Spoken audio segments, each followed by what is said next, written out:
الثقة بالنفس من أهم مقومات النجاح. هي الثقة بالنفس.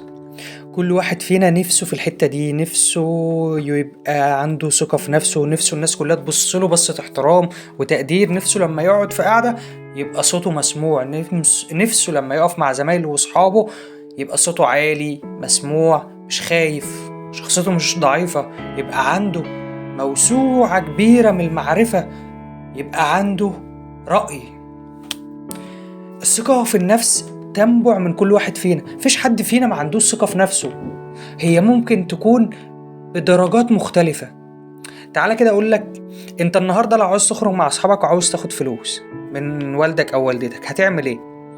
هتستخدم كل سبل اللف والدوران والجري وطالع ونازل عشان تجيب الفلوس، بس انت واثق 1,000,000% ان انت هتوصل في الاخر لهدفك. شفت انت عملت ايه؟ حددت هدف، لفيت ودورت وحطيت استراتيجيات قريبة وبعيدة، حطيت عواطف، حطيت وفي الآخر وصلت للهدف ده. حفزت نفسك بطريقة مباشرة أو غير مباشرة عشان توصل لها.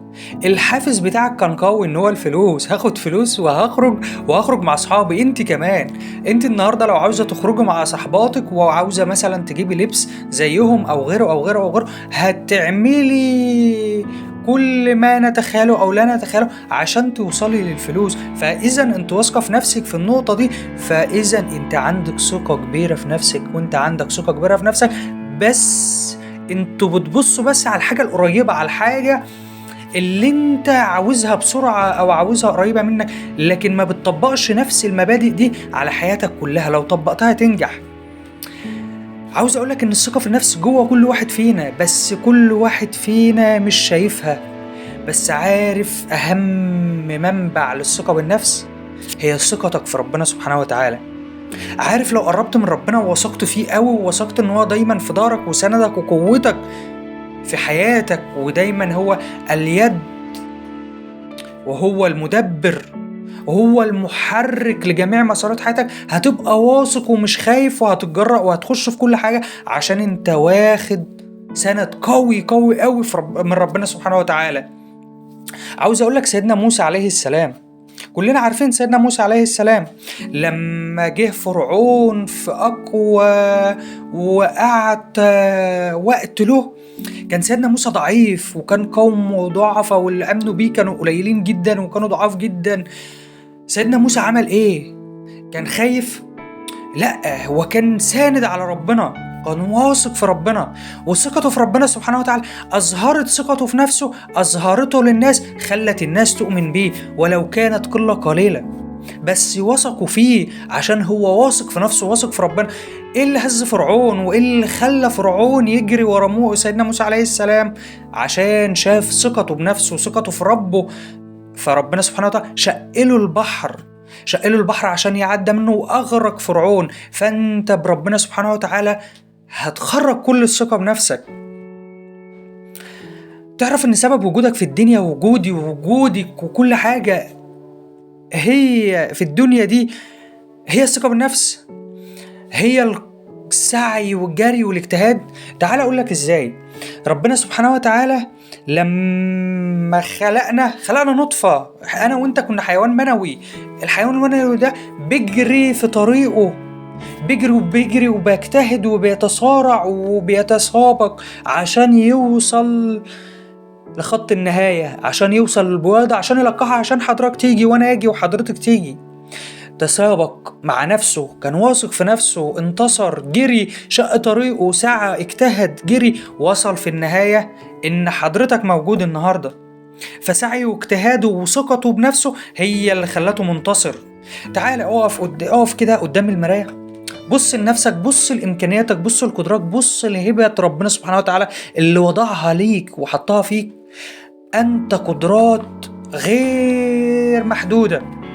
كل واحد فينا في قدرات محدش يقدر يحدد بدايتها من نهايتها غير ربنا سبحانه وتعالى. ربنا سبحانه وتعالى حط فيك عقل، حط فيك إبداع، بس انت مش قادر تستغل قدراتك دي. انت مش مستغل 1%. انت تقدر تستغل كتير قوي وتنتج كتير قوي وتعمل حاجات كتير قوي.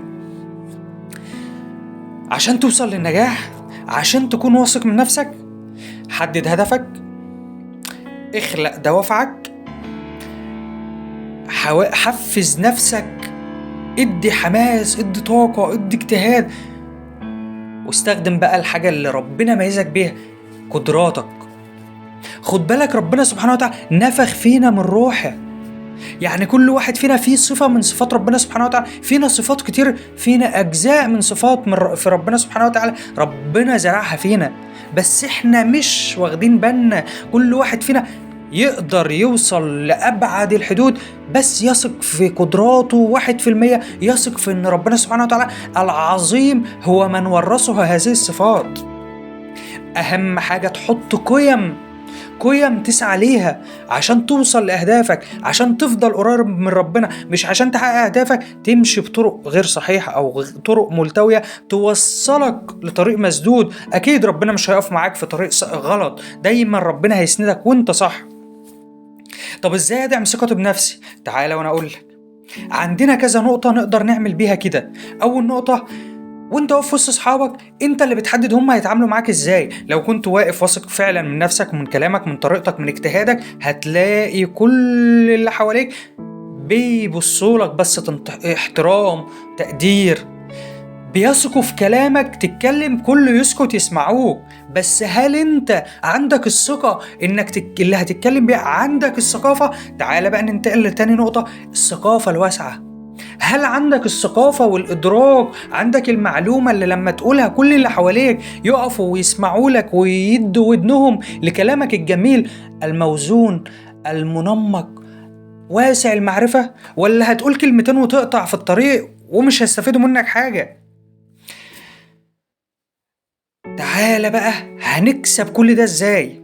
تعال وانا اقول لك هنكسب ده كله ازاي. هتكسبه بتعرضك وجرأتك انك تخش في مجال واتنين وتلاتة وتجتهد وتجري وتروح هنا وتروح هنا. ما تخافش، كل حاجة ليها حل، كل مشكلة لها حل، بس المشكلة الوحيدة اللي ملهاش حل غير في نفسك، انك ما تبقاش واثق في نفسك، انك ما تقدرش تجتهد عشان توصل لأكبر قيمة من الخبرة، وأكبر قيمة وأكبر معلومة تقدر فيها بعد كده تحطها في محلها، تحطها في منطقة تقدر توصل بيها الأعلى من كده، توصل بيها إنك تبقى فوق. خليك جريء، ما تخافش. كل واحد فينا بيخطئ، كل واحد فينا بيقع، بس المهم مين اللي يقع ويقوم، مين اللي يقوم بسرعة ويجتهد.